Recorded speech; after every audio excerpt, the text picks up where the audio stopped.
Ligados e integrados. Realização Canal Rural. Oferecimento Seara. A qualidade vai te surpreender. Olá, um bom dia para você que está sintonizado no Canal Rural. A partir de agora, muita informação sobre avicultura e suinocultura para você. Veja só então os destaques de hoje. Abate de frango tem a menor taxa de aumento anual em 6 décadas. Mas o Brasil está acima da média mundial por causa da demanda da China. No tema técnico, vamos discutir sobre quando as aves comem demais. Em vez de animais pesados, você pode ter problemas com o papo pendular. E tem ainda a previsão do tempo para todo o Brasil, além, é claro, da sua participação aqui com a gente, porque a partir de agora estamos ligados e integrados.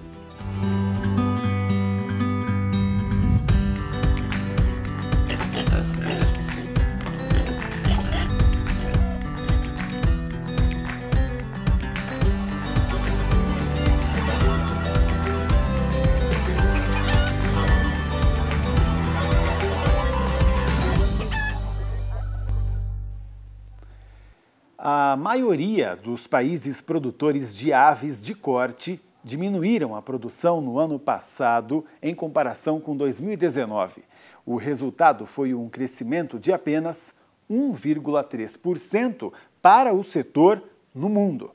Essa é a menor taxa em 60 anos, informou um relatório da FAO, a Organização das Nações Unidas para a Alimentação e Agricultura. Será que já seria aí um reflexo do alto custo de produção?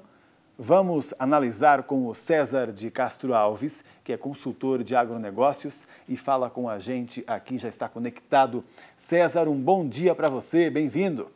Bom dia, um prazer, obrigado pelo convite. Prazer falar com vocês, Pablo. Obrigado você ter vindo aí, nosso parceiro. Ô César, a gente sempre comentou muito aqui o quanto seria importante, né, o Brasil...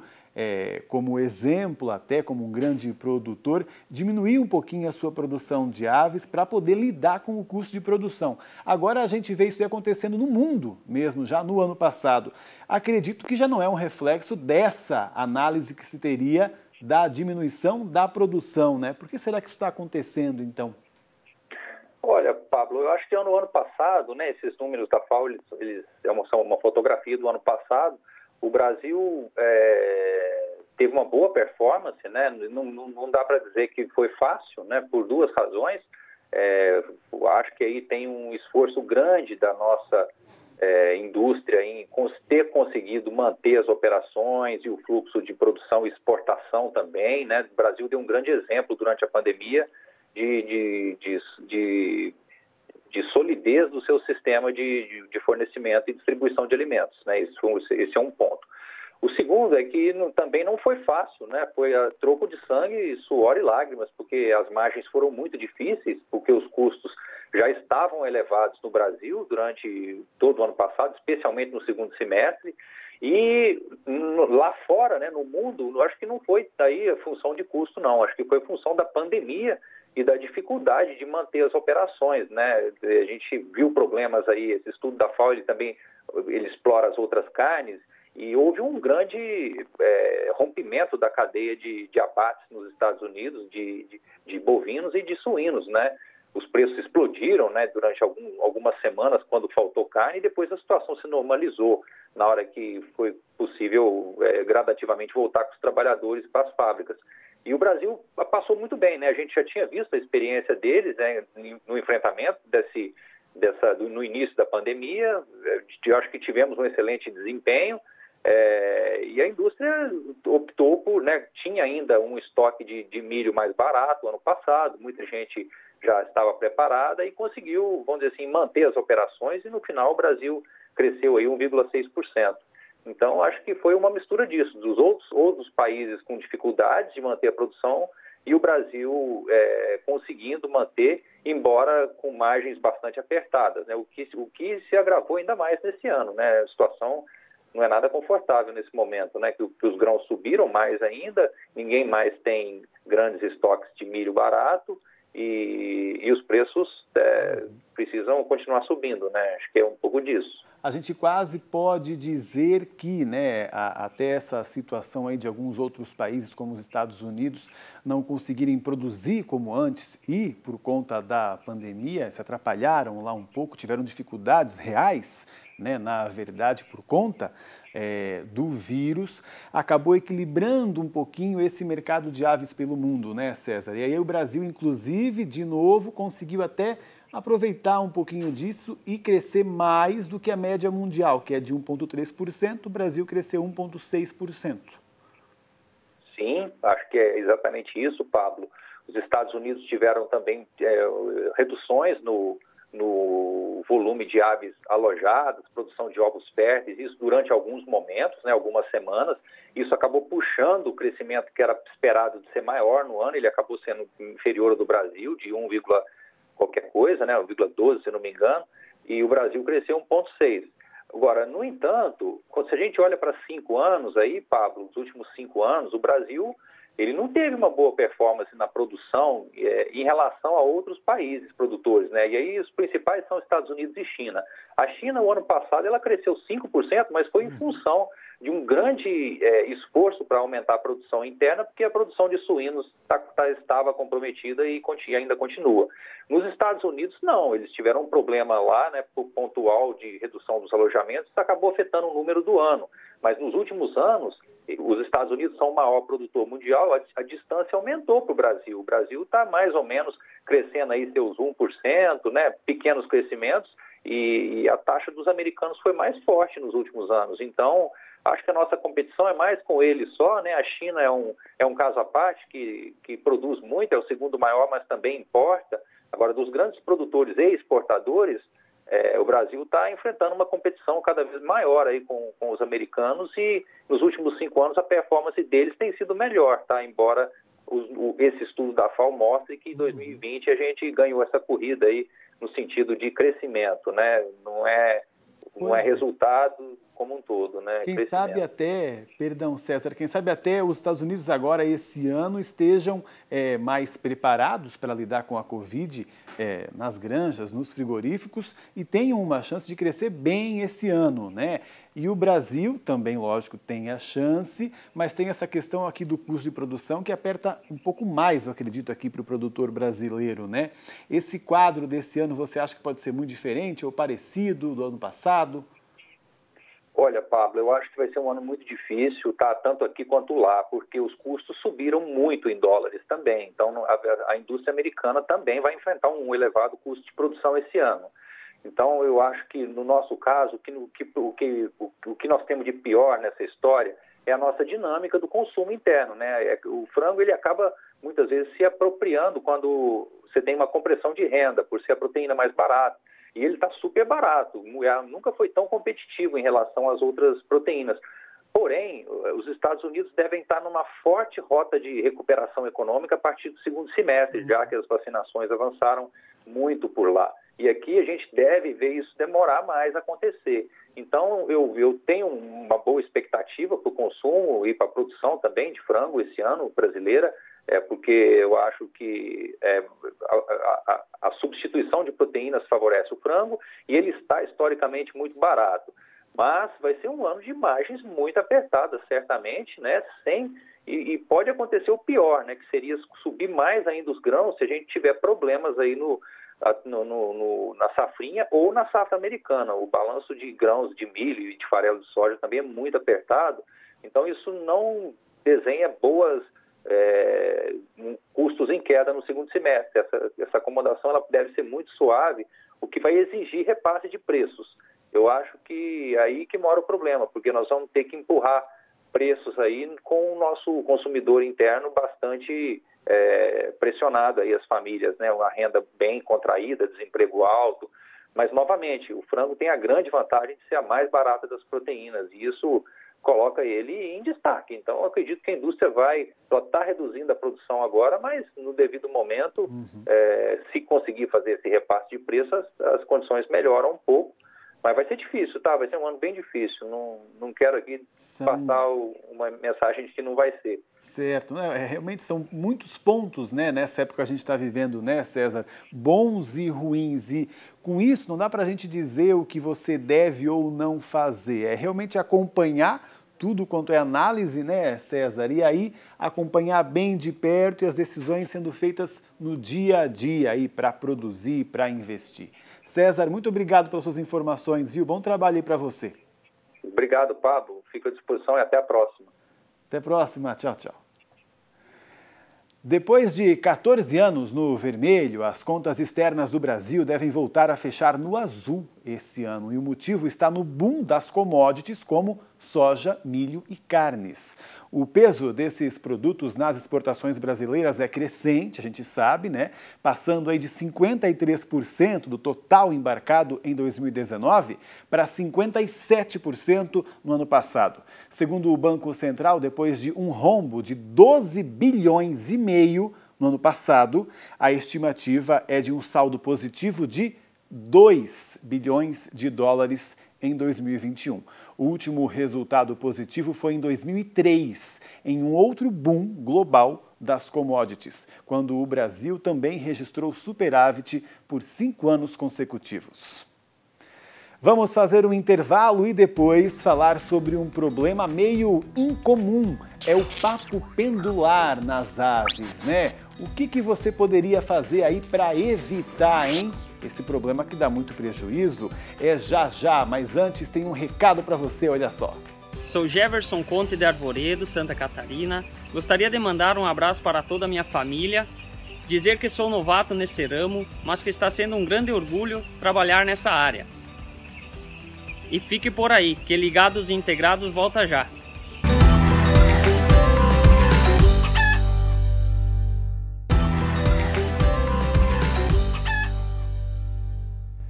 Ligados Integrados de volta e a primeira etapa da campanha nacional de vacinação contra a febre aftosa de 2021 começa no dia 1º de maio. Nessa etapa, deverão ser vacinados bovinos e bubalinos de todas as idades para a maioria dos estados brasileiros, conforme o calendário nacional de vacinação. Ao todo, espera-se imunizar cerca de 170 milhões de animais. Dos 21 estados que realizam essa imunização dos animais nesse período, no Amazonas e em Mato Grosso, participam apenas os municípios que ainda não suspenderam a vacinação, enquanto no Espírito Santo vai ocorrer para bovinos e bubalinos com até 24 meses de idade. A suinocultura ainda não se mobiliza para essa vacinação, mas deve ficar atenta às compras do insumo, que nessa época de pandemia está aí mais complicada, né? Daqui 2 semanas começa no estado do Alagoas o projeto piloto do Plano Estratégico Brasil Livre de Peste Suína Clássica do Ministério da Agricultura. O projeto regionalizado não tem data definida de término.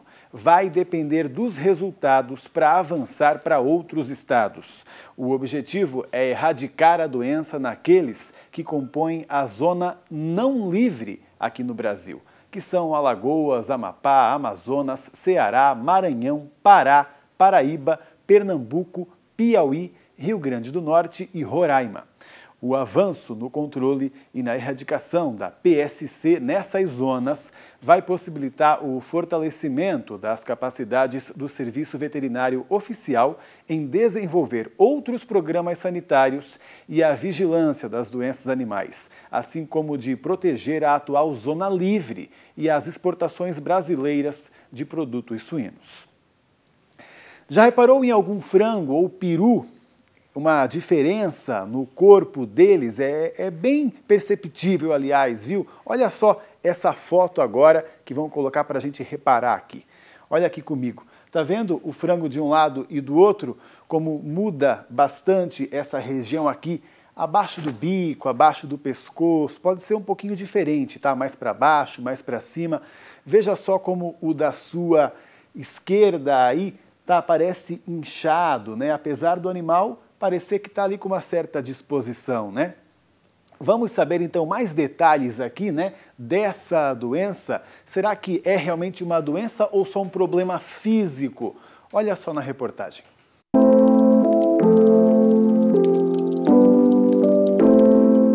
A ave com papo pendular tem essa região abaixo do bico bem volumosa, resultado da concentração de água, alimento e material da cama.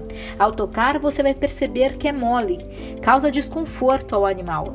Repare se no período da manhã, quando a ave está há mais tempo sem comer, a dilatação diminui. Com todas essas características, provavelmente é um caso de papo pendular. Nada mais é do que a ruptura do músculo dessa região, causada pelo excesso de alimento. O papo pendular não tem tratamento. A ave é condenada. Do contrário, o alimento armazenado ali poderia causar infecção no momento do abate. Estudos mostram que as causas para o papo pendular podem ser genéticas, mas também há pesquisas que mostram que fatores ligados ao manejo das aves podem proporcionar um aumento no número de casos.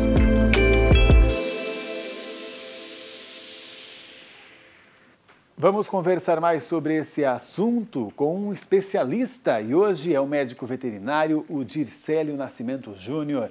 Dircélio, um bom dia, bem-vindo. Bom dia, Pablo. Muito obrigado pelo convite. É um prazer participar do Ligados Integrados, esse programa que vem ajudando aí a avicultura, a suinocultura nacional. Então, realmente é um prazer muito grande participar com vocês aqui. Legal, muito obrigado aí pelo reconhecimento, né? Brigadão a você que vem ajudar a gente aí, né?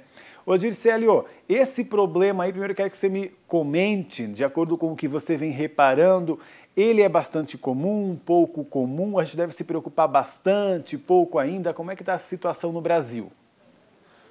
Então, Pablo, o papo pendular, ele vem diminuindo no Brasil, até mesmo por uma ação que tem acontecido aí nos topos da pirâmide, né, nas gerações acima aí que vem até o frango de corte, nas matrizes, avós, bisavós, vem se tirando as aves com essa característica genética, então isso vem causando um impacto no campo, aí, uma diminuição do papo pendular no campo, tendo em vista que essa herança genética que a ave carrega para ser uma portadora de papo pendular seria aí uma das principais causas, que é mais de uma causa, né? Então, já que tem se trabalhado em cima disso, tem diminuindo o número, mas ainda tem acontecido, né? Algo que nós precisamos ficar atentos para que, se caso aconteça, trabalhar em cima da causa primária desse papo pendular. Claro, é porque apesar da genética, da seleção, né, fazerem aí esses trabalhos para a gente diminuir, esse é um problema, inclusive, que pode, né, surgir com uma situação ali que até parece boba, né, dentro do aviário, que é o animal comendo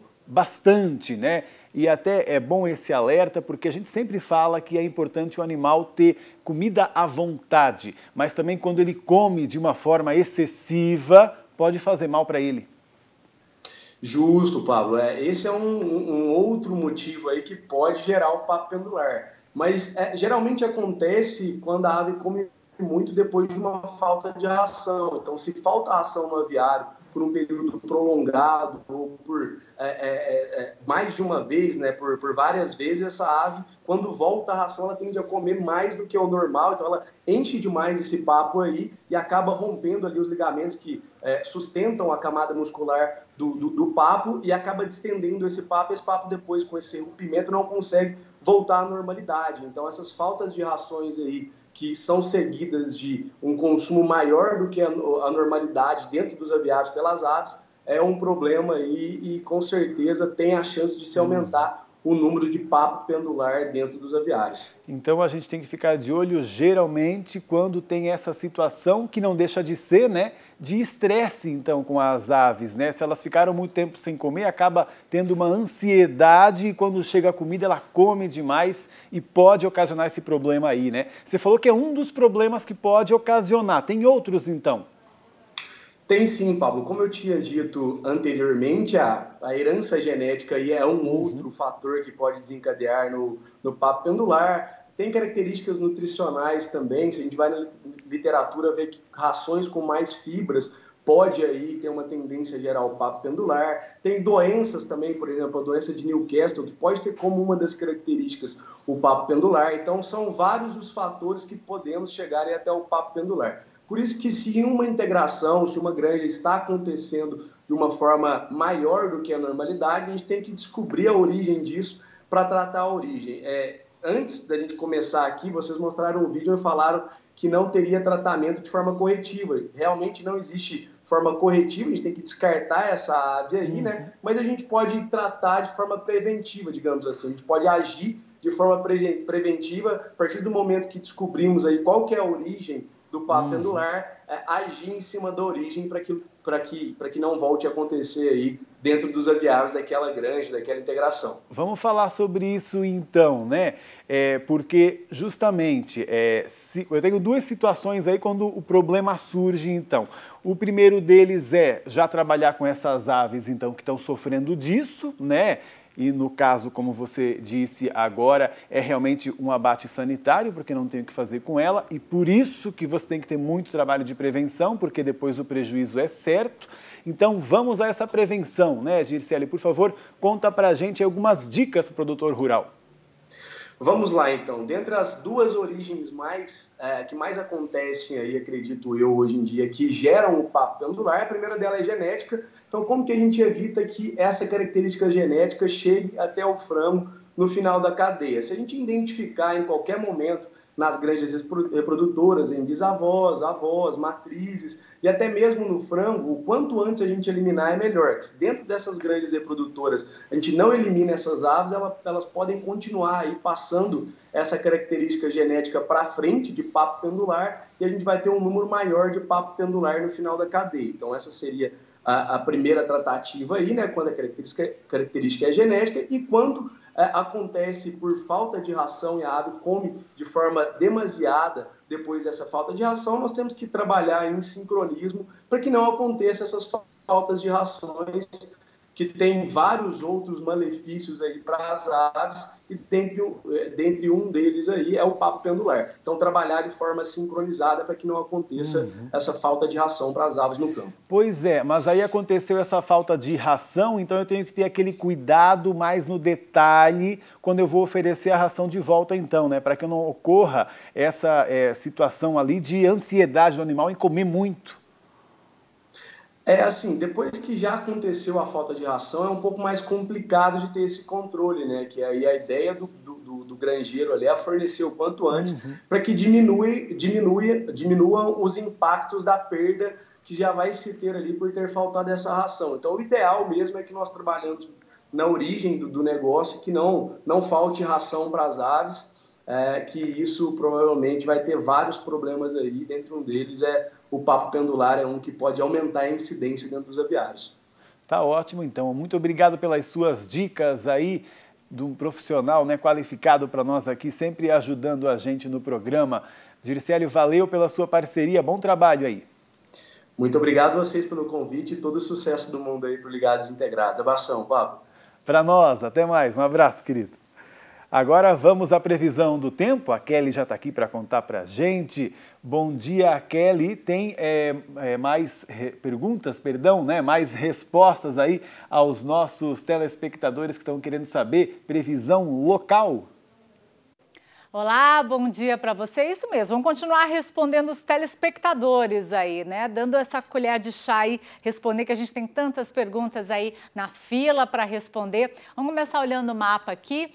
E a gente vai dar uma olhadinha direto aqui para ver como é que vai ficar mais a região norte e nordeste. A gente continua sem muita variação em relação à semana passada e também a essa semana, no início dessa semana. Chuva ainda mais concentrada nessa área mais escura do mapa, no restante do país o tempo bem firme.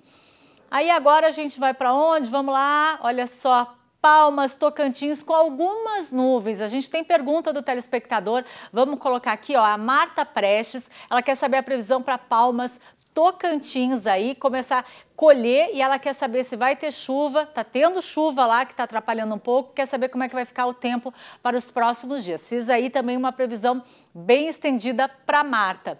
Olha aí, vamos dar uma olhadinha, Marta. 17 dias para você que vai colher, boas notícias, olha aí, 65 milímetros, pouca chuva. E olha aqui, ó, até o início aqui de maio, chuva bem fraca. Início de maio, 5, 6, vai ter uma chuvinha um pouquinho maior, mas não passa ali de 15 milímetros, em torno de 10, 12 milímetros. Então, pouca chuva aqui. A gente vai ter episódios de chuva, mas não é uma chuva muito significativa. Até o início de maio, todos os dias com algumas pancadas de chuva, depois o tempo fica mais firme, mas, como eu disse, não muito volumosa. Aí a gente avança, vai de 21 de maio até junho. Olha só como reduz bastante. A gente já vai estar entrando aí no inverno, quase entrando no inverno. 5 milímetros de chuva, 3 dias praticamente sem chuva em Palmas, Tocantins. A gente vai ter aí um maio com tempo bem firme em toda a região norte ali e nordeste. Pegando uma Topiba ali, a gente vai ter nesses 4 estados o tempo bem firme, principalmente em maio.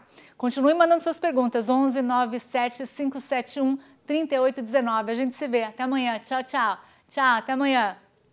Obrigado, Kelly. O pessoal dando trabalho para você aí, né? Mas a gente consegue acompanhar a demanda. Que bom que vocês estão mandando perguntas para a gente. E já acompanhou as nossas matérias no site do Ligados e Integrados? É só você acessar o nosso link que está aparecendo aqui na sua tela, né? Tá aí, ó, canalrural.com.br/ligados-e-integrados. Lá você encontra todo o conteúdo técnico que compartilhamos aqui com vocês no dia a dia, só que com texto e também partes dos nossos vídeos. Confere lá então, canalrural.com.br/ligados-e-integrados. Olha só todos os nossos conteúdos aqui para você poder aí então tirar suas dúvidas e também compartilhar com os seus amigos também produtores, né? Obrigado inclusive pela audiência que tem sempre crescido a cada semana no nosso site dentro do portal do Canal Rural. E o nosso programa hoje termina aqui, mas você sabe que tem mais informações a seguir com o Mercado e Companhia. A gente se vê sempre ao vivo, 11h30 da manhã no Canal Rural. Até já, até mais. Tchau, tchau.